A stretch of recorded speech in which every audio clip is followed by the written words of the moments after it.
Good day, everyone. Good day, Sir Neil. We are the Group 6, and our discussion for today is all about moral agent problem with Kohlberg's theory. So before we start, I would like to introduce all of the members of Group 6. Mark Jillian Villarreal, Catherine Villanueva, Mick Jagger Tumulak, Marco Vival, Yuan Valerio, and myself, Jose Sebastian C. So going back to the topic, what is moral agent? Moral agent is someone who is capable of making ethical decisions and accountable for their actions, guided by moral reasoning and awareness of right and wrong. A true moral agent acts not only through reasoning, but also through emotion, empathy, and understanding of social and cultural influences. So, sa madaling salita, ang moral agent is someone na alam na ang tama at mali and may pananagutan sa kung anumang actions or decisions na gagawin niya. So, basically, tayo lang, mga tao, di ba? So, for example, isang pulis, parang sinusuhulan siya kasi may nagawang violation yung nanunuhol sa kanya. Kung ano mga actions yung gagawin niya, accountable siya doon kasi despite na sinusuhulan siya, alam niya naman kung ano yung tama at mali, di ba? Then next is isang lalaki na nagnakaw. So, after nung action na ginawa niya, matik yun, may pananagutan siya doon kasi alam naman niyang mali yung magnakaw yet ginawa niya pa rin, di ba? So, ayun, to simplify, ang moral agent is tayo lang din mga tao kasi meron na tayong knowledge sa kung ano mang tama at mali. And ngayon, may knowledge tayo sa kung anong man ang tama at mali. We should be accountable sa lahat ng actions or decisions na gagawin natin, di ba? So, tutungo na nga tayo sa Kohlberg's theory. So, ano nga ba ang Kohlberg's theory? Sabi rito, Kohlberg proposed 6 stages of moral development within 3 levels: the pre-conventional, conventional, and post-conventional, to explain how moral reasoning evolves. So, bago tayo pumunta doon, ay bibigyan ko muna kayo ng short overview about sa history ni Kohlberg. So, si Lawrence Kohlberg ay isang American psychologist na ipinanganak noong October 25, 1927 sa Bronxville, New York, United States, na pinakanakilala dahil sa kanyang theory of stages of moral development na itatakal na natin ngayon. So, ayun nga, just a quick explanation about Kohlberg's 3 levels of moral development, which is yung pre-conventional morality, conventional morality, and post-conventional morality. So, first is yung level 1, pre-conventional morality. So, sa morality na to is walang mga internal or societal understanding about what is right or wrong since nakafocus lang siya or nakabase lang siya sa mga personal consequences or kung ano yung magiging epekto ng isang bagay, sitwasyon, or desisyon sa sarili natin. So, underneath pre-conventional morality is dalawang stage, which is yung stage 1, obedience and punishment orientation focus. Stage 2 is individualism and exchange focus. So, stage 1, just a quick explanation lang, is ginagawa natin yung isang bagay ng tama kasi ayaw nating maparusahan. So, yun yung stage 1. Yung stage 2 naman is yung individualism and exchange focus. So, it's basically just give and take or what's in it for me. Kung nakafocus tayo sa kung ano yung mabibigay sa atin. Give and take. So, sa morality na to, dito na papasok yung society standards. It's about kung ano yung expectation ng morality sa atin, and it's also about maintaining ng kaayusan ng society natin. So, underneath conventional morality, meron ding 2 stages. First stage is yung good interpersonal relationship.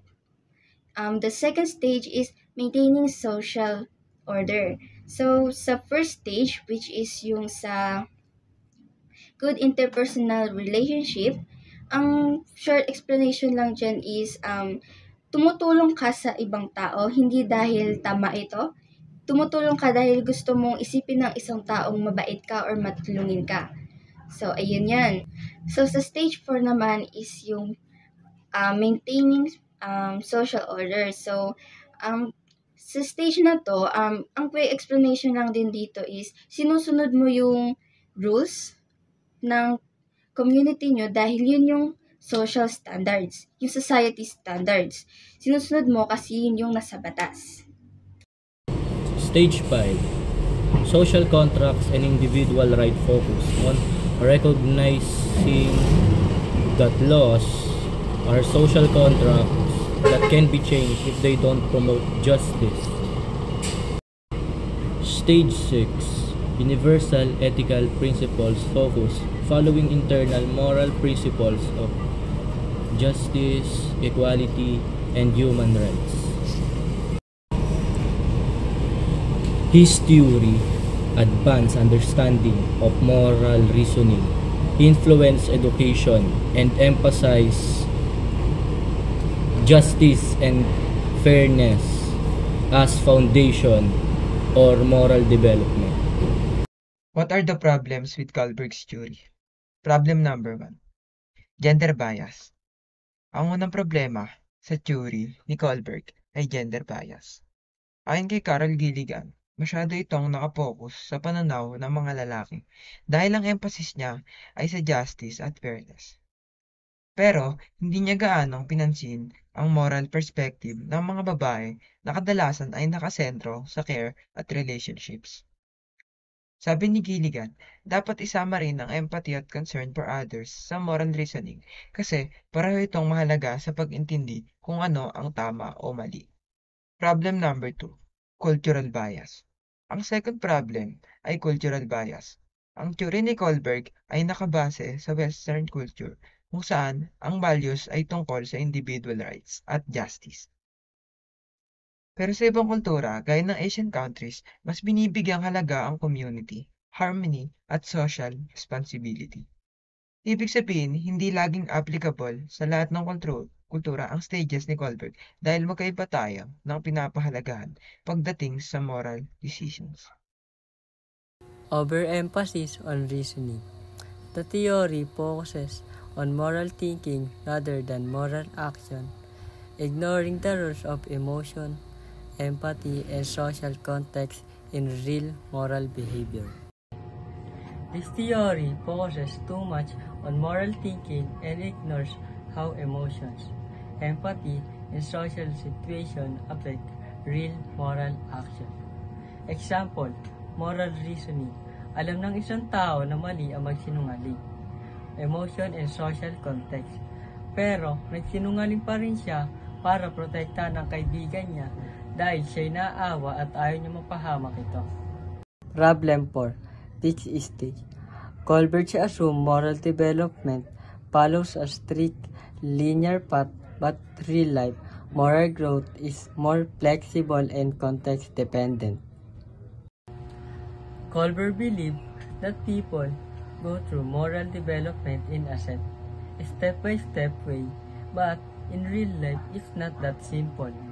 Our moral reasoning can shift depending on what's happening around us, how we feel, and the culture we grow up in.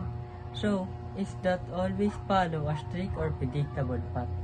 Example, pwedeng gumamit ang isang tao ng mataas na moral reasoning kapag pinag-uusapan ang human right. Pero sa school o sa work, sumusunod lang siya sa rules nang hindi na nagtatanong.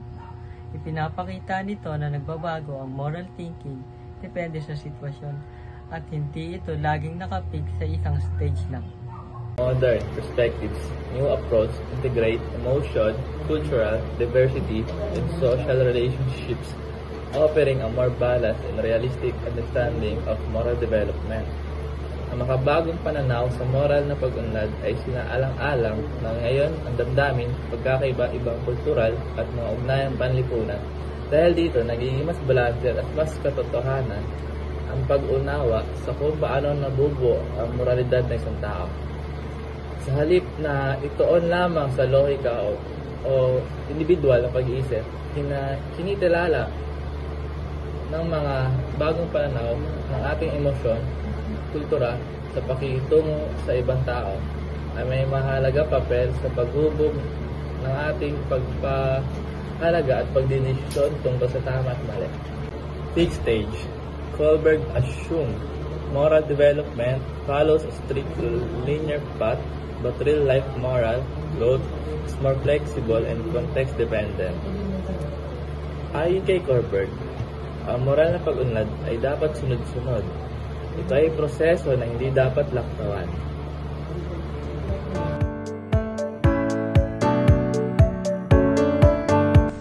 And so that is the end of our discussion.